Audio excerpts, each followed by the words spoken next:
Creeping on the corner with a 211 in my mind, persuaded by the devil, gripping on my black plastic now. Searching for a lick that I can hit with murder in my soul. Swinging bending corners in the 67 Elko. Despite what the more artsy and selective anime fan may tell you, creating a battle shonen is an art form.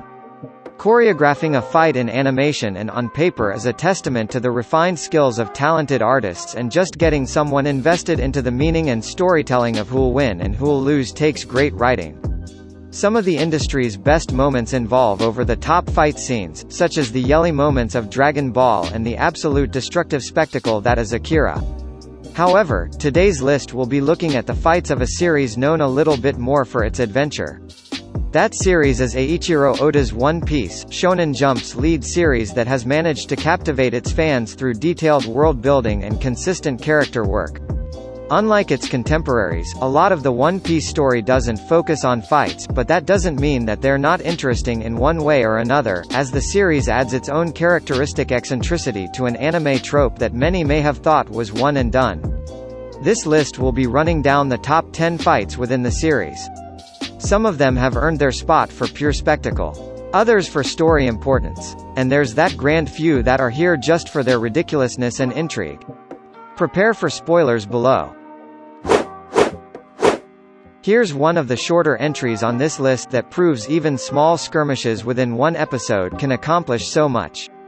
The Admiral of Volcanic Anger, AKAINU, takes on the strongest man in the world, Edward "Whitebeard" Newgate, in the middle of one of the greatest battles in One Piece canon. To save the captain of his 2nd Division, Whitebeard has led an all-out assault on Firefist, Ace's execution day, and is charging through the battlefield himself like the human earthquake that he is. Trying to stop him is one of the more callous Marines within the One Piece world, the strong believer of justice at any cost, Admiral AKAINU Sakazuki, who like other Marines believes that Ace's execution is a message to the entire pirate world that the world government stands above all else. What ensues is a fast-paced, incredibly dynamic fight that sees AKAINU put Whitebeard through one of the grittier moments in the manga. Let's just say that the anime burns just half of Whitebeard's mustache, and Whitebeard shatter and bury the red dog of the Marines. Acting as the catalyst for the war above and several other moments in the One Piece story, the fight between Portgas D. Ace and Blackbeard, Marshall D. Teach, is both a pivotal moment and a well-choreographed fight. Ace has been hunting down Blackbeard throughout the series up until this point, wanting to punish him for murdering Whitebeard's 3rd Division captain, Thatch, and betraying the Whitebeard pirates. Blackbeard reveals that he did it to take the darkness fruit away from Thatch, launching his own long-running plot for pirate supremacy. From here, the two begin a fight that tears up an entire town.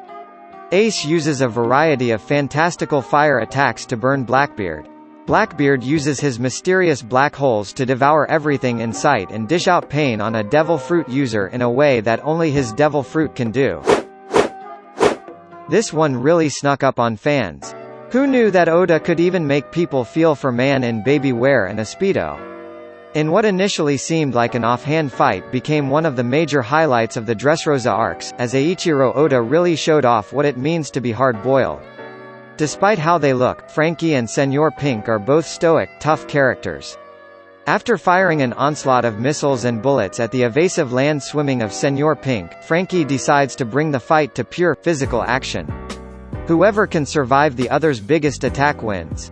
While both deal incredibly dramatic attacks, the major highlight is the middle of the fight as Senor Pink sinks to a flashback of his lost love and child, the very essence of his baby demeanor and hard-boiled nature.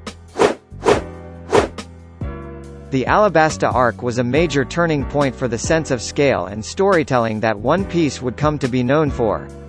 For many fans, this is the arc where One Piece really kicked off, and for good reason.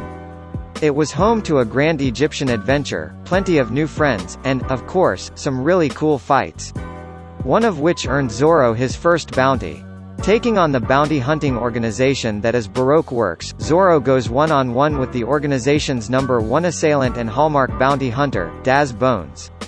While Zoro has been building up sword fighting skills up until this point, he hasn't quite fought off someone as versatile as Daz, who has eaten the dice fruit, allowing him to turn any part of his body into a blade, which subsequently makes his entire body into steel, a real stepping stone for Zoro's cutting ability. What follows is an over-the-top fight that sees the two chop up buildings like vegetables and each other like buildings. Perhaps even greater than Zoro's fight during the arc was Luffy's conclusive battle against the 80 million bounty man of Baroque works, Sir Crocodile. Crocodile has been plotting to usurp the Alabasta regime and has launched an entire conspiracy to create civil war. Monkey D. Luffy tries to stop him in protection of his newfound ally, Princess Nefertari Vivi, and the good of the entire kingdom. It's Luffy's biggest battle yet, as he faces off against one of the 7 warlords of the sea and a greater master of their own devil fruit. This fight sees Luffy's first loss, an evolution of devil fruits, and Crocodile getting straight up punched through a city and into the sky. Despite what some people may think, the Straw Hats don't often fight together, which makes the few that they do harrowing experiences, as is the case with their introduction to the Pacifista.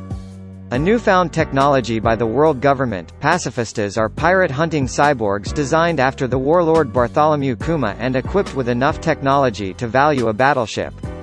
They're super strong, have pirate-seeking targeting systems, and destructive lasers coming out of their mouths. This battle pushes the Straw Hats to their absolute limit, as each one uses some of their best moves to take down just one of the world government's robot army. There are few fights in One Piece, let alone in the entirety of anime, that feel as close and personal as the infighting between Luffy and Usopp. Having reached the island of Miracle Engineers and Shipwrights Water 7, the Straw Hats find out that their loyal ship, the Going Merry, will need to be put out to pasture.